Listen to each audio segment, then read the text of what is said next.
Again, I'm not surprised to hear that. So I'm ready. Tralfa's ready. Hopefully you guys are ready.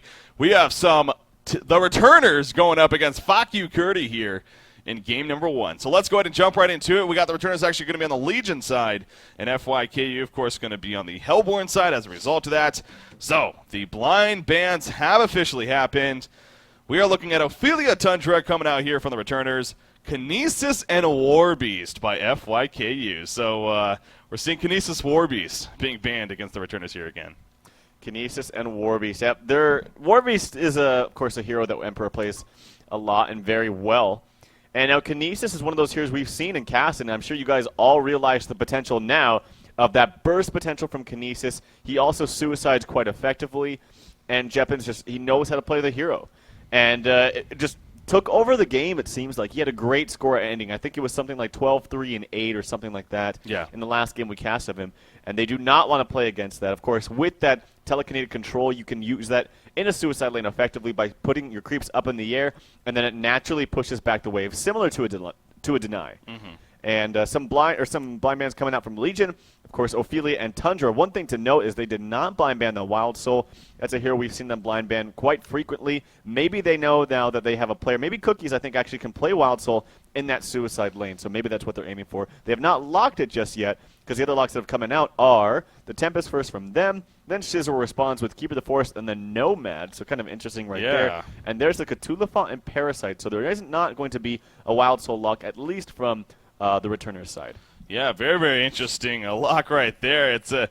It's kind of funny because it just so happens yesterday, yesterday we actually did get to see Nomad in a competitive game. Technically, was it really a competitive game? Not really. It was more of a joke match. At that point, both teams, it was actually Pikachu versus Will Smith and that crew over there. They were in a case of, let's just have fun with this game. So that's a big reason, of course, why we got to see that hero. But interesting to see a bit locked here by FYKU. Maybe it is just simply that troll lock, but maybe they have something up their sleeves. You did mention yesterday when we casted them against Q Squad how this is a team that is known to run some pretty crazy things every now and then. So I am intrigued to see that. You also did bring up again the point about Cookies, just to reiterate that he is playing here in place of Angry Testy, of course, who unfortunately wasn't able to make it, at least for this first game, as you were stating. But Cookies, of course, a fantastic player. Oh, yeah. Formerly of Clan Milk. Now he's kind of been kind of been around the scene, not necessarily finding his full team just yet, but he is a part of this roster in this event. And so I'm curious to see, of course, how he does here for the returners. Well, there was a period of time not too long ago, a few weeks or a month ago, where he was a little bit inactive, and that's simply because, school was starting up. I believe he just started college, and he was busy with that, and that's understandable. I think he's been playing a little bit more active now. And he's played with these guys a little bit. It's not like they're just bringing in some guy. He is on their roster as far as this tournament goes. And he's a great player. I love playing with Cookies. He's very fun to play with. No rage at all.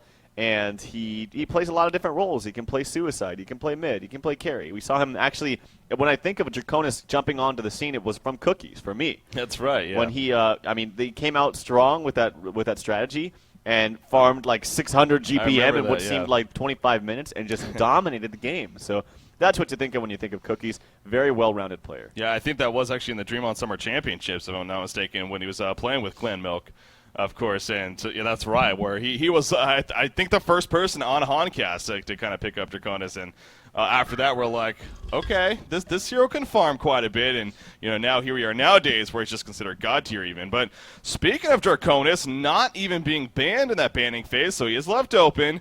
We'll see if the returners perhaps looks at that as a possible first choice pickup. But as far as the bans went, Pebbles, Fade, Silhouette, Plague Rider, Jeraziah, and Moraxis. So still a very, very strong ban list there.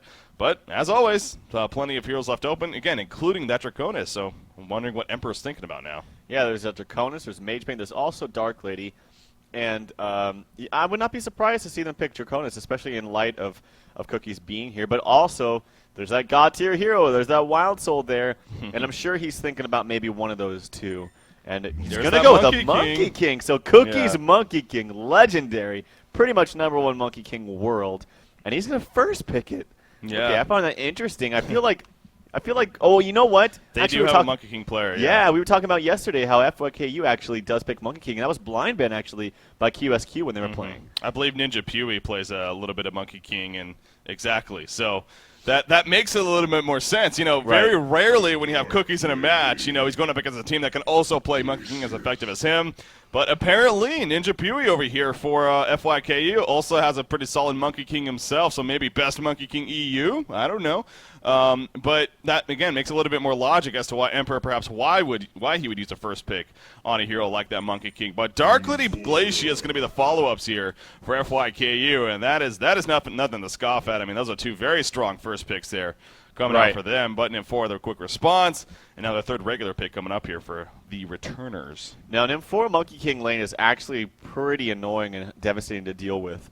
Obviously, you can feed Monkey King mana, and he has a low mana pool at least to start if you build him in a certain way, like a Shield Hatchet or something like that. But N4 obviously feeds him that mana, and he can cast his spells over and over. And we know what Monkey King does when he has mana and he gets those levels. Yeah. It's just crazy. He does a lot of damage. And more importantly, I think, than just the damage, is it displaces heroes in a fight. And it makes them, it slows them, it stuns them, it displaces them. They can't cast their spells. It's just awkward playing against a Monkey King in that sense. Yeah, it's I think that is a big part, actually. Obviously, plenty of physical damage output can come from the hero in terms of burst damage. Now, there is a thing to keep in mind as well. He was changed fairly recently. I want to say it's maybe about a month and a half, maybe even 2 months ago now. But he did receive some changes, and I've heard some mixed opinions on it, whether or not it is an outright nerf or if it's more of just simply a change with the way his combination works.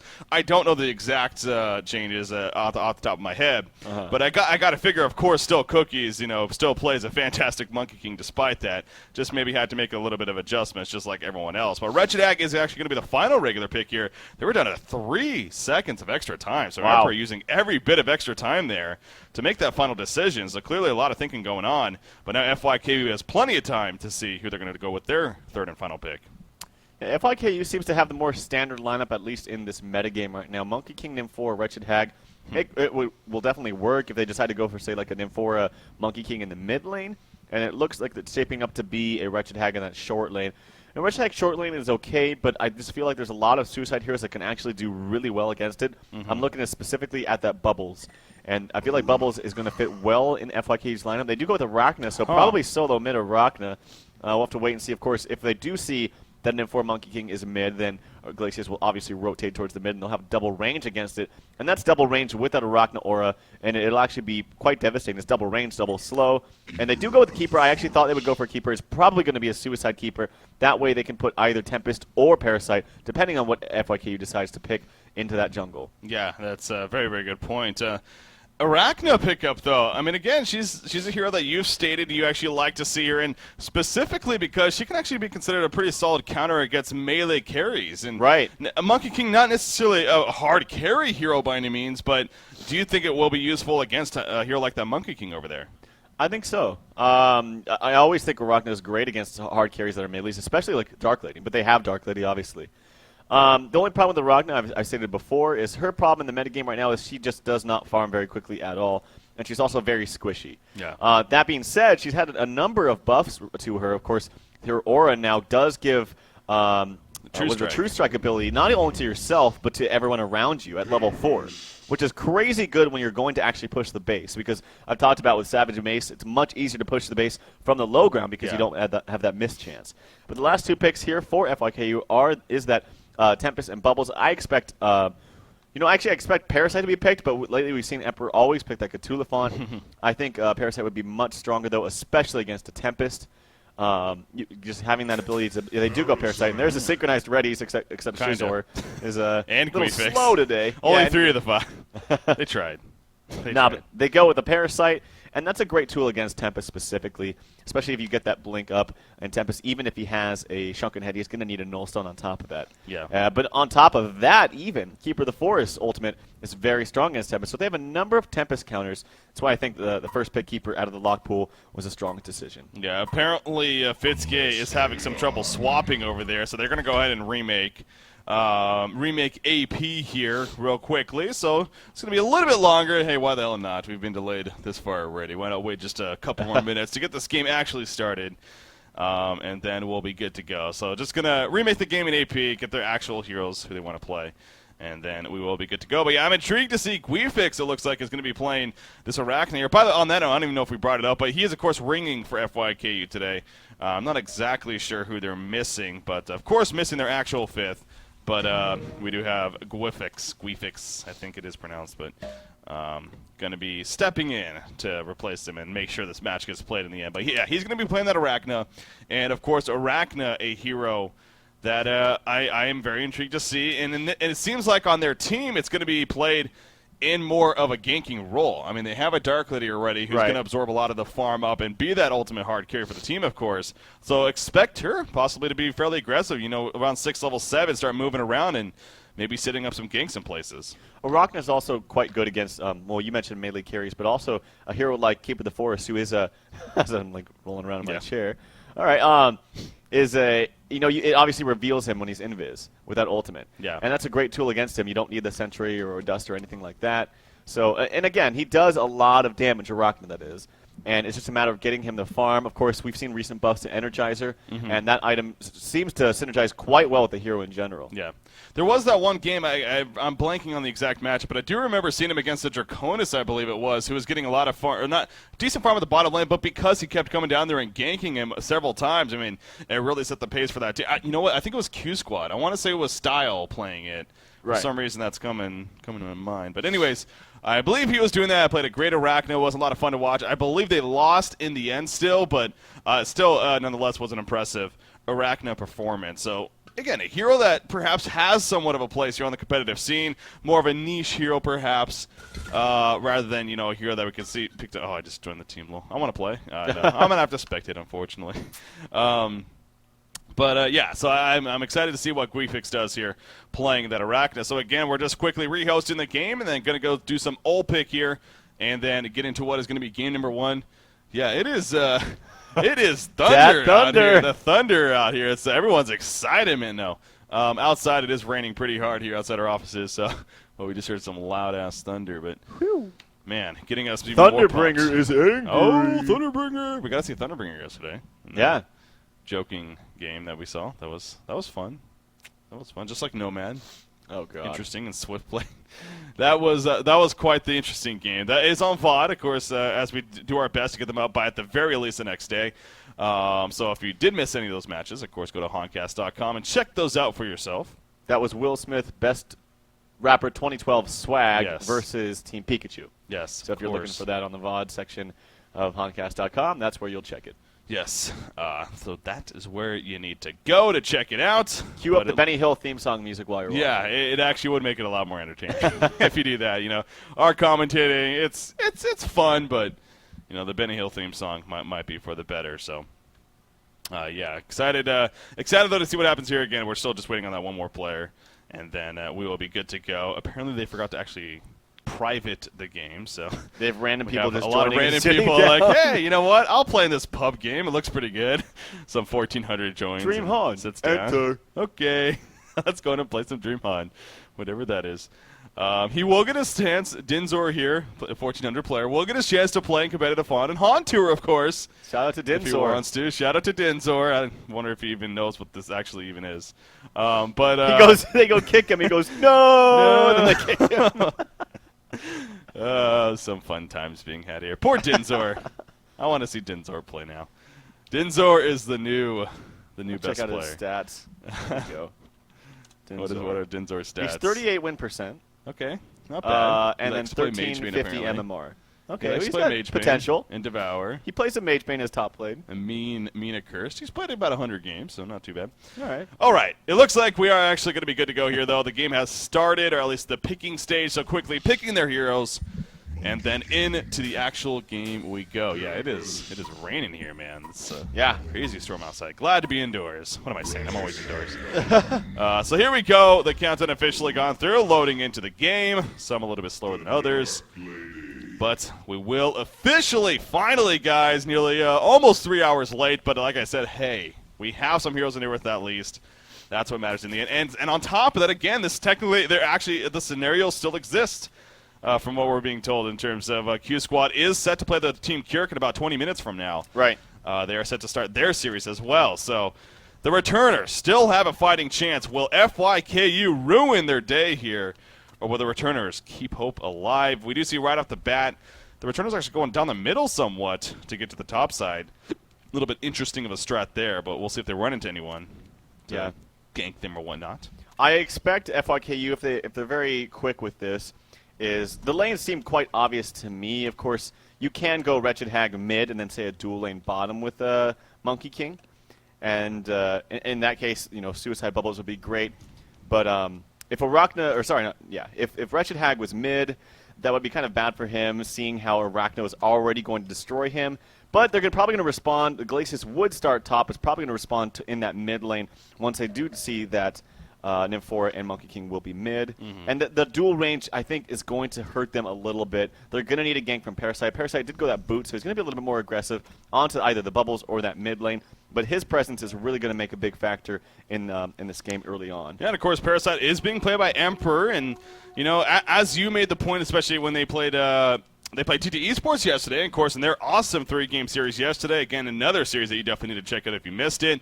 They obviously did win that series 2 games, 1 in the end. But game 2, he played Parasite, and boy, oh boy, did he play fantastic. I mean, he was a huge reason for the success of the team in that game specifically, as he helped get his team off to a huge early start, and eventually they were able to work with that for victory, of course. So, yeah, impressive play by him indeed on Parasite yesterday, but this is also his style of play. He likes to be that aggressive roamer, whether it's on Parasite, Cthulhu Font, or something else. So that's good to see that he got that comfort hero in that sense. We see in the middle lane, Nymphora trying to harass Arachna, but Arachna, especially with that web shot, not going to win that auto attack battle. So she has to quickly go back. So Guifix showing that, yeah, you can go ahead and attack me all you want. I'm going to go ahead and throw these webs at you and do some poison damage while I'm at it. And actually, Parasite is in the Hellborn jungle, and Tempest is actually opting out of that, and he's going to go to the Legion jungle. So they're playing in the opposite jungles here. And with this aggression here from Parasite, he can get some good ganks onto Arachno. They do have a ward behind him, but I don't think it's going to spot him to give him enough information early on. Glacius is still laning up here against this Keeper of the Forest with Dark Lady, and I really think he needs to roam mid.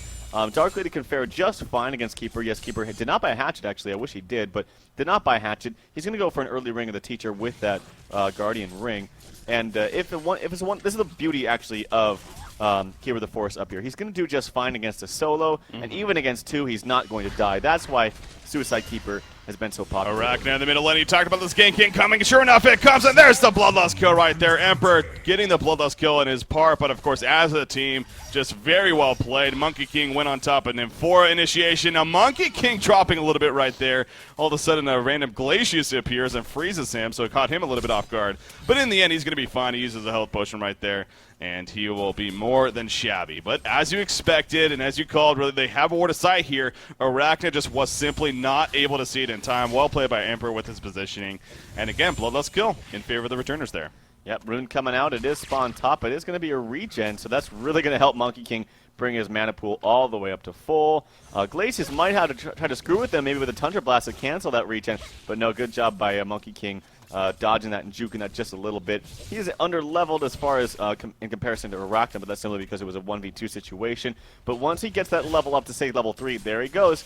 I feel like they can initiate on that Glacius, and part of the beauty of Monkey King is you can initiate from very far away. There we go! You called it again right on cue. He's going to get counter-shot himself, but Arachna just way too much damage coming out, especially yet again with Parasite being there. No minion even needed. He just used that level 2 leech. Yeah, level 2 leech, and helped with the burst damage. So it's right on cue, it seemed like, with Cookies playing that Monkey King. You talked about several things, both his burst damage and the range he can go. In fact, right here, he's going for Glacius. Are you kidding me? That is ridiculous, the range that you absolutely can do. He's going to finally be spotted out by Parasite for that finishing auto attack. Now Arachna trying to finish off Parasite, but Monkey King coming back in, and Arachna will be forced to kind of stay back herself a little bit. Actually, Tempest running in. This could get ugly now for the Legion team. Parasite trying to get away. Not going to happen, though. There comes the smackdown kill. Bubbles also joining the party. We have a 3 versus 2 skirmish now going at it. Arachna taking the damage from Monkey King. The shots are coming out. The final auto attack on Shizor will pick up a kill. Are we going to see a double tap for Shizor, or maybe just a triple kill for the team? We are going to see a triple kill for the team. Double tap for Guifix coming out. And just like that, only 3.5 minutes in, we are already tied at 3 hero kills apiece. Wow. Yeah, that was 4 heroes down there for the Hellborn side in that midst of that bottom river, and they needed to probably get word from Hag. I'm sure they did. They should have just backed up. They could not take that a fight with Bubbles helping out his whole team. And also, I feel like Cookies could have maybe just double vaulted and used his second vault, since if he knew that Bubbles' Shell Surf was up, maybe he didn't. But he could have been like, hey, I'm dying, I'm going to take you down with me, sort of thing. But nonetheless, if you still look at the stats, they're still actually favored just a little bit. And there we go, yet again, more aggression. And actually, if you see there, he does the double vault, but because of the actual nerf, arguably a buff in this case, as the last hit goes to that Skeleton King for Emperor. But he actually was able to vault and then walk behind him again and push him in the same direction. Yeah, so it's a very interesting tool to use. Yeah, that was actually very. Usually, you're so right. I mean, we have to. Of course, we've seen Monkey King in the past, and usually it's the case that you go over, you go back, and they end up in the same spot almost. Right. But that was just very well timed and very well played, as you would expect by Cookies on Monkey King. Vaulted over, went through him with that. I am blanking on the ability names, but went through him with the elusive dash, but with the heavily vault again the other way, so even pushed him further back and just really put Arachna in poor position, as well as all that burst damage coming out. So GUI fix on Arachna is off to a really rough start here. He will be able to pick up his little red booties here. Definitely as a result, perhaps those skills. Look at again Monkey King going in, but Arachna just a little bit too far away. Will be fine. Meanwhile, at the top lane, Glacius dropping actually to Keeper of the Forest. Will it be enough for the kill? The minions are trying to block him. Jeppins wants to skill. Parasite also here, of course. And yes, down goes Glacius. And now actually Ninja Huey needs to be careful, as Dark Lady will start to fall back and eat a tree again, though, in the middle lane. Monkey King initiating, but Arachna will this time yet again be out of range. But we have crazy aggression here early on in this game. Yep, that's what this is all about. And Monkey, kill actually bottom as they exchange lives. And so gets the kill first on Shiso, so that's an important thing, as he does get the extra experience. Let's check out some CS right there. Actually, Enzo doing really well as Hag against Bubbles. I actually favor Bubbles in this lane. Maybe it's even because Hag actually does have the safe lane in this case. Yeah. But nonetheless, I still favor Bubbles. And I'm really impressed that Enzo's doing this well as far as the CS. Now, Bubbles did leave that lane for a considerable amount of time, and that surely made a difference. Look at the top one in the meantime. A big dive coming out here. Emperor will finally fall back, taking advantage of that leech speed buff and as well as the armor applied. He's going to run away. He went first item Ghost Marchers. Got a very quick Ghost Marchers on top of that. So again, well played by Emperor right there. Meanwhile, back at the bottom lane again, a lot of aggression coming out from Edge. She does have a Bat Blast. Not going to use it though. Bubbles shell surfs away before it would have been worth it. So good hold up. But yeah, Enzo's having a very good time here at the bottom lane, even despite that death. As you said, dominating in creep farm and getting the kill first nonetheless. So he is farming around 250 gold per minute, but Emperor actually leading the way overall right now. 335 gold per minute. Oh. Meanwhile, back to the bottom lane. Bubbles again will be taken out. The Bat Blast was used, in this case the Dove Blast, and the Sonar Scream on top of that. So down goes Bubbles. And Enzo seems to be dominating that bottom lane. Yeah, into the mid lane, though, we do see the Wanjin Slam coming out. Arachna will eventually fall. Will he get Monkey King? No, he went off. The heal comes out for an Infora. And Monkey King went down, or excuse me, Arachna went down. So this game, we already have 12 hero kills, only 7 minutes in. I know, it's crazy. I actually saw the bottom exchange there. The ultimate came out, as you said, was the Dove Blast from Wretched Hag. And actually, Bubbles tried to not shell surf it, but cover it. And did not time it properly. It's really hard with level 1 take cover. Actually, action top. Keeper's in a lot of trouble. All the stuns and snares. There's the Ice Imprisonment on him, as well as the Dark Blades that silence him. He's not able to do anything. So a very good kill there for FYKU. But yeah, the Bat Blast, you actually can auto-cast it. It still applies the slow, but you can still auto-cast it. So that's unfortunate that Bubbles got hit by that. Yeah, it's definitely struggling at the bottom lane there for Shizer, playing that Bubbles in that sense. But look at Monkey King again, that was going to dive big time. He wants that skill hook, get the hit on Arachna. In comes Parasite yet again. Another great job with the Heavily Vault on top of the Wanjin Slam. He also had a double damage and that, of course, helping. And obviously Parasite being in there really guaranteed the kill if it wasn't already. So great job. Meanwhile, Port's coming to the top lane. Both keeping the force. Actually, Wretched Hag also joining by Parasite. So 3 heroes up here that will force FYKU to fall back. 9-5 hero kill advantage. I mean, it's almost getting to the point this is worth the wait, man. I mean, we are just having the intense, crazy early action game here between these two teams. Parasite, he's going to be a little bit of trouble for Dark Lady, perhaps. He is currently invisible because of Nature's Veil, of course. But they are going to catch Glacius, trying to pour it out. Not going to happen, though. He thought he may have had a chance against just Wretched Hag, but all of a sudden Parasite appears, and down he goes. So I don't know what else to say, though, other than the fact that, again, the returners, I guess they built an aggressive lineup, and they're playing it as they should. It's just really fun to watch Cookies play Monkey King. It's like an art form for him. And he's doing it a little. I mean, he really utilizes the full range you get from the hero, the double dash, the vault, over creeps or even his what do you call it, the Wanjin slam to get maximum range for everything. And you can catch someone just like a screen away, if not more. Yeah. And he really utilizes it to its full potential. It's fun to watch. One thing I'm kind of curious is Nymphora actually opted out of leveling or maxing, I should say, that Grace of the Nymph. And actually levels up Nymfora's Seal. I would have preferred to see at least 2 levels in the Grace of the Nymph. The level 1 mana just simply is not that much. And actually, here we go. More action on Arachna. She just melts, of course, with a buff to Arachna's Spider in her ultimate. It still applies after she dies. It's no longer the same. Where before it would just died instantly, but it actually did a considerable amount of damage to Wretched I didn't Hag. even realize she got it up, but yeah, Hag nearly dying right there because of that. But Jeppins, meanwhile, the top lane will get the tower kill, but at what cost up here is going to be able to go and visit in time. The Dark Blaze with the Suns. That Tempest ultimate pulls him right back in, though, so Pinky Curdy will do his job and set up the ultimate kill. And obviously, very, very good use of that because without that Tempest ultimate, very likely Keeper of the Forest could have gotten away with the Nature's Veil. Meanwhile, in the middle lane, the tower will go down in favor of Nymphora and Monkey King. So Monkey King is now level 8, has a level 4 Heavenly Vault. You did talk about Nymphora. She's level 6, though, on top of that. Only having the level 1 in the Grace of the Nymph. Yes, that's only 75 mana rather than 150. I do agree with you. I think that 2 might be worth the investment, but they are going to port somewhere where they're going to go maybe to the top lane. We do see a kill actually already happening on the Glacius, trying to catch Dark Lady, but Dark Lady's already using the Ghost Marchers, sprinting away. But look at Monkey King. Will she spot Dark Lady? Yes, he will, but the Charging Strike's going to be used, and Dark Lady will survive at least in the end. Look at Emperor's items. Wow. He already has an Energizer, power. Wow.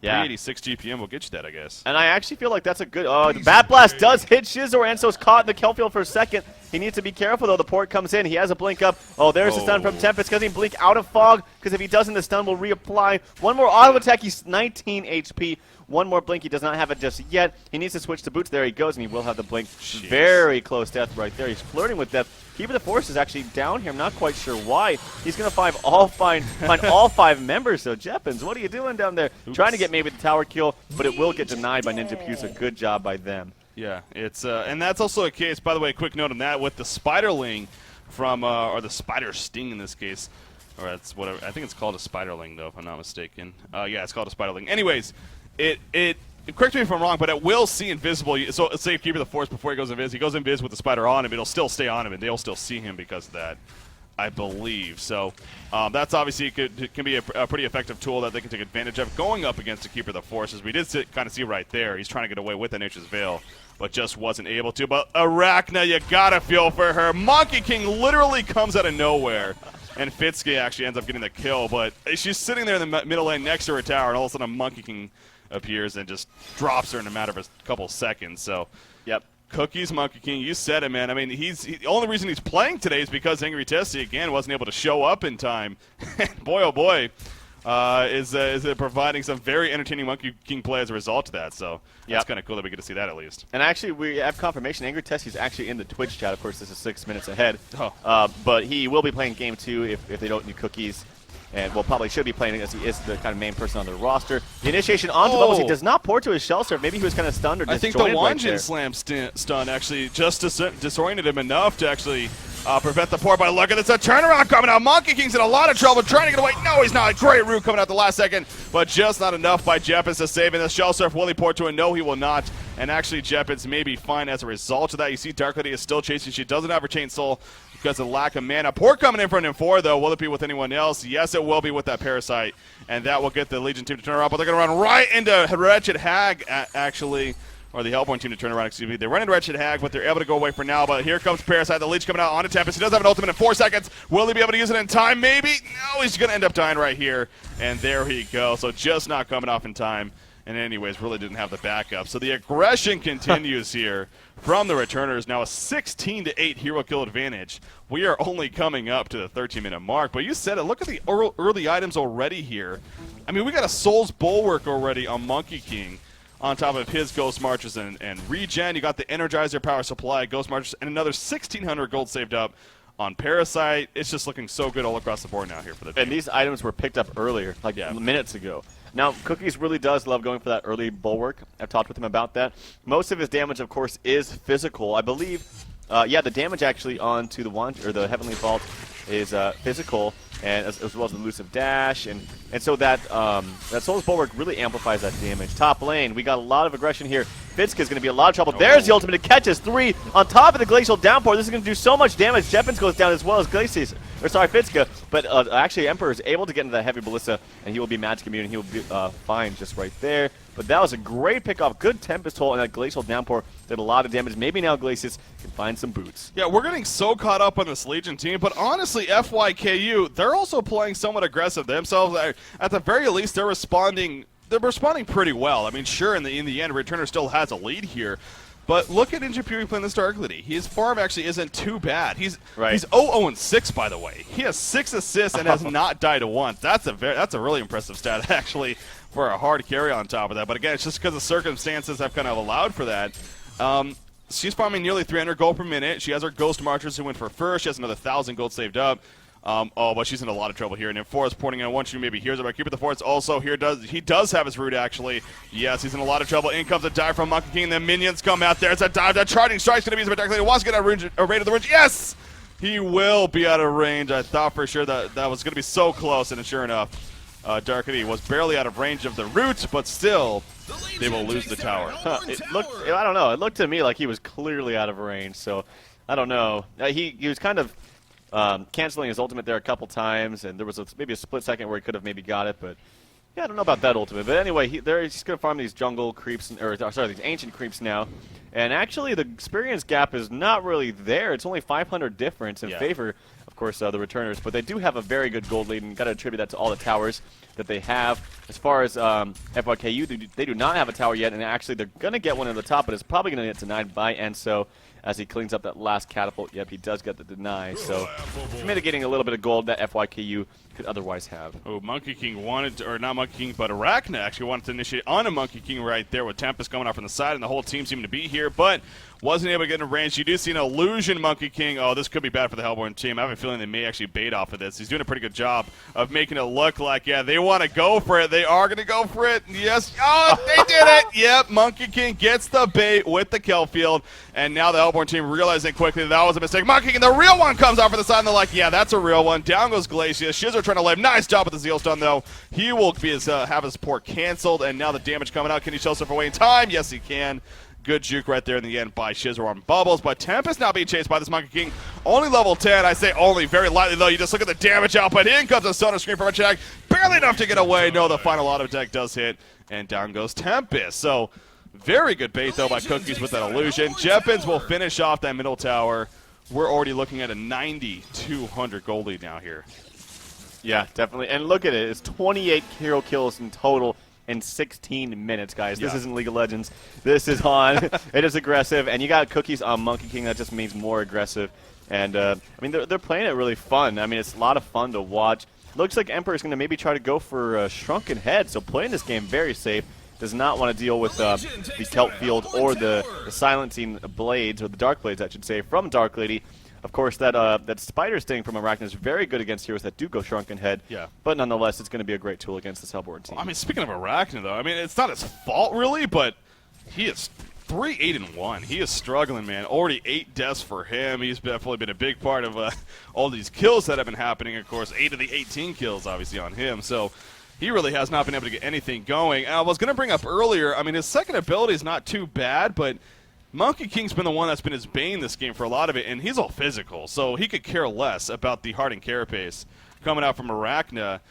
She finally has put a level, so I was kind of wondering maybe if she could put a level into it, but yeah, being magic armor and him being all physical damage really just didn't make much sense. So, but he does finally start to level it up, but again, Monkey King all physical, so not going to really do much against him in the end. Bubbles will kind of shell surf away here from Parasite, who was trying to maybe set him something onto him at the top lane, but Parasite instead will just clean up some creeps here. Needs to be a little bit careful because there is some Hellborn players nearby, but they're just going to let the creep wave go into the base. And actually, Dark Lady will continue to clean it up.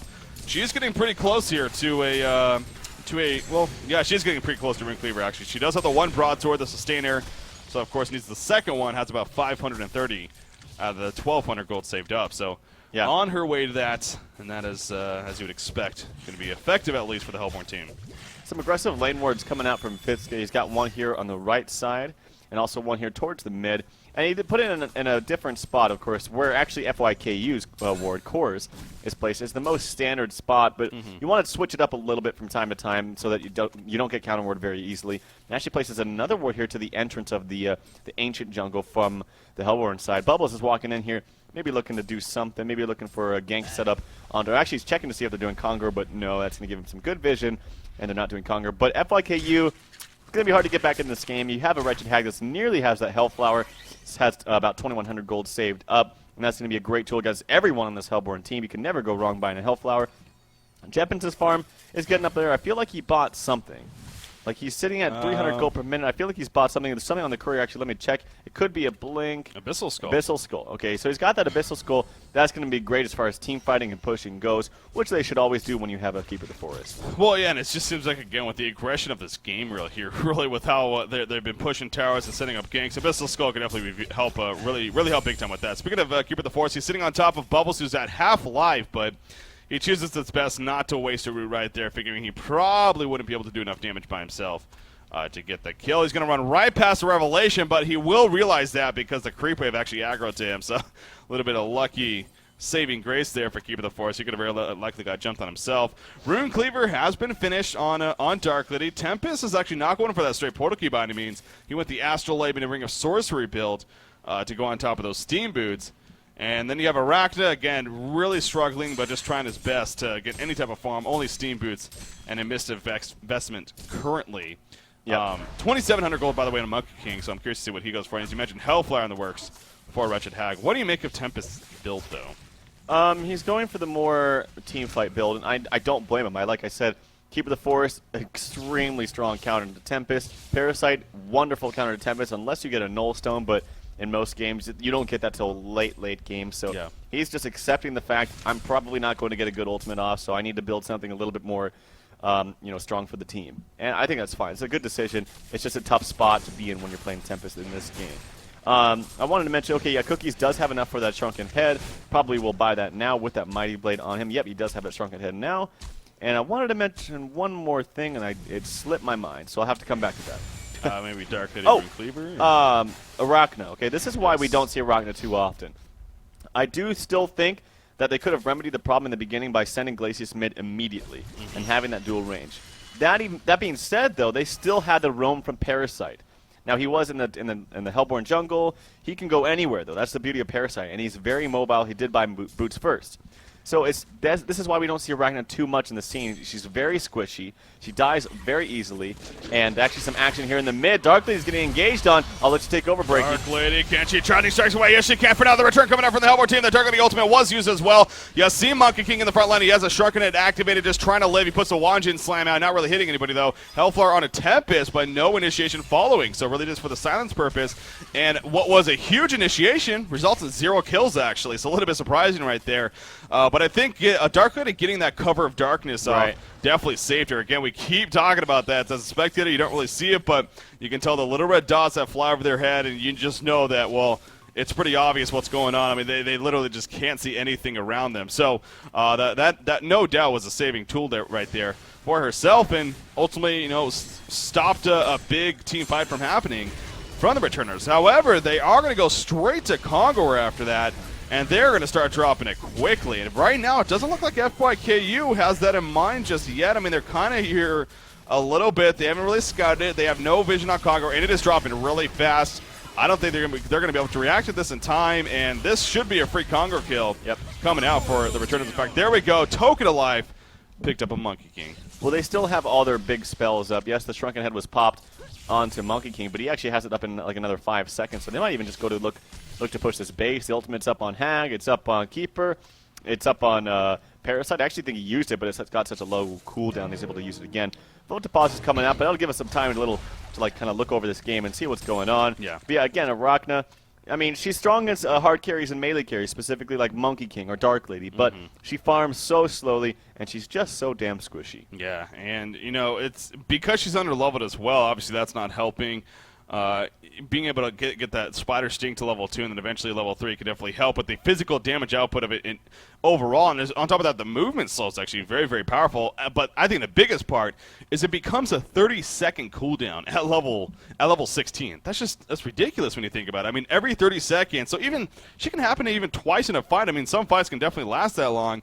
Cast your ultimate twice. So it becomes very, very powerful at that point. But right now, it's still sitting at a 70-second cooldown, so really only one per fight, if even that, especially with the pace this game is going at here. 18-10 hero kill advantage, and that has honestly slowed down a little bit here in the last 5 minutes, it seems like, in terms of actually getting kills. But overall, the returners, 14.5 thousand gold lead, of course. They're looking at an 8,600 experience lead.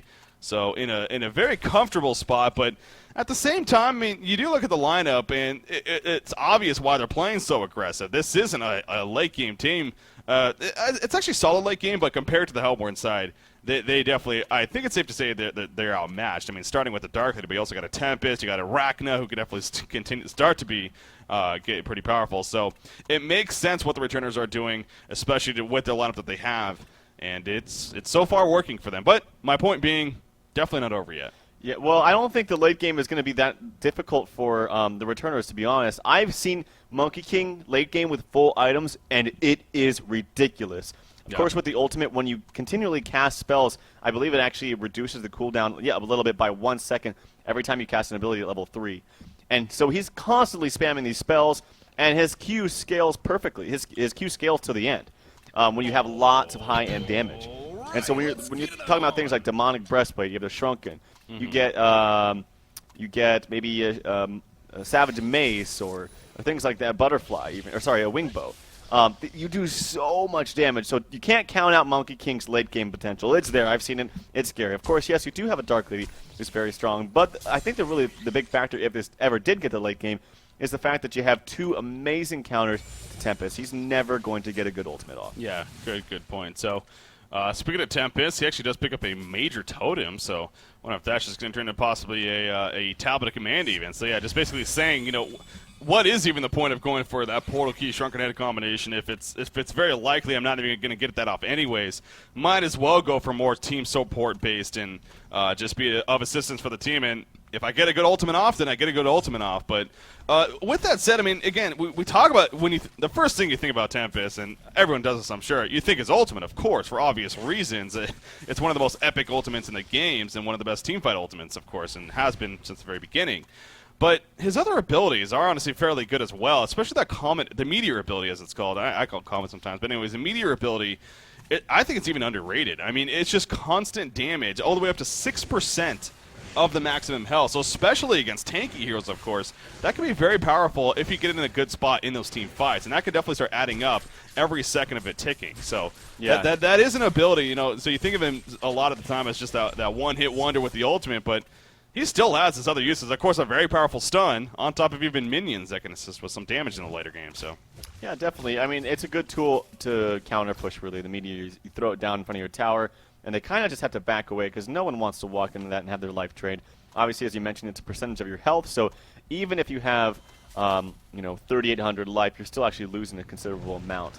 But yeah, it's a great tool. He still has other great spells, but the reason really why Tempest actually that thought for Bubbles is actually going to get disjointed there, but he still is able to port to the Shell Surf, so he will be fine. Kind of interesting engagement right there. But yeah, one of the reasons though, I mean, yeah, you do have other abilities that are powerful on Tempest. You farm very quickly. The stun is a very effective stun, the Meteor, but he really is primarily picked because of that ultimate. So when you have two amazing counters to it, it really lowers the effectiveness of Tempest. Of course. So no doubt that does hurt, who is playing the Tempest? The Pinky Curdy, of course.